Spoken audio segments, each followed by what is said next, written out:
રામ રામ ડાયરા ને જય માતાજી જય માતા નવ લોકો સ્વાગત છે તમારા બધાનું. અને આજે આપણે ભેંસ લેવા નથી, તમને આગલા બ્લોકમાં કીધું હતું.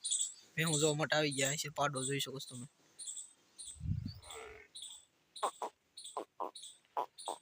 આખું નથી દેખાતું મિત્રો. હા ભાઈ પ્યોર જાફરી આ પાડો. પાછળનો કેમેરો કરીને તમને બતાવી શકો છો પાડો.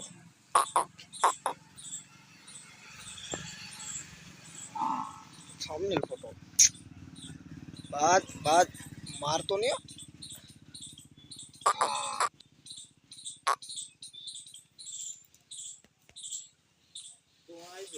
हाँ हलो आऊ आ से भेहू बन्नी ने आ भैंस આપણે આવ્યા છે જોવા. ભેહું પણ ક્વોલિટી છે મિત્રો. 6 ભેહું છે, 5 અહીંયા છે ને एक पाडो ने भैया बराबर बांधा तो इसको समझ रिजल्ट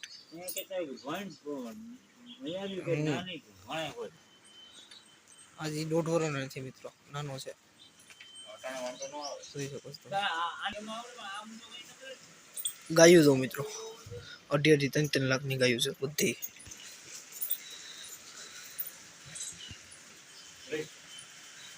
જોઈ શકો છો તમે બધી ગાયું. કાકરેજ આ પારુડા પાડો ને પાડી આપણે લેવાય હોય ભાઈનો પાડો છે. જોવાય હોય ભાઈનો આ પાડી ભાઈ થઈ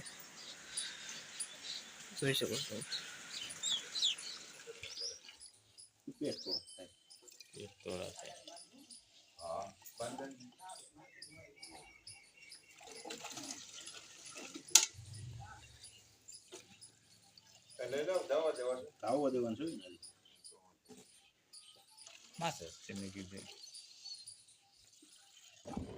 તો મિત્રો અત્યારે અમે જઈ રહ્યા છે ઘર તરફ. પાડોદરની હિમમાં છે ને ઘઉં વાવેલા છે, જોઈ શકો છો તમે. જઈએ છે ઘર તરફ. અને આ બાજુ મિત્રો જીરુંનું વાવેતર બહુ ઘણું બધું. જીરું વધારે પડતા જીરુંનું વાવેતર છે.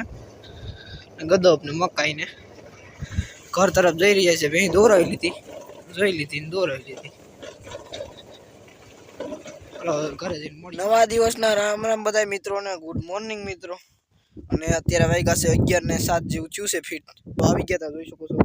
ચણાનો ફાલ પણ જોઈ શકો છો તમે. અને આપણે ભેંસ કાલે જોવા ગયા હતા, એનું હાટું થઈ ગયું. અને આપણે પાછા દૂર જવાનું છે તો ત્યારે બ્લોક શૂટ કરશું. ત્યાં તબેલો છે મિત્રો ગાયુંનો ભેહુંનો, અને દૂધનું સપ્લાય કરે જુનાગઢ સિટીમાં. તો આજે આપણે ત્યાં જાઉં ત્યારે બ્લોગ બીજો બનાવશું. આજના માટે એટલું રાખીએ. લાઈક કરજો, શેર કરજો, સબસ્ક્રાઈબ કરતા આવજો. રામ રામ ડાયરાને.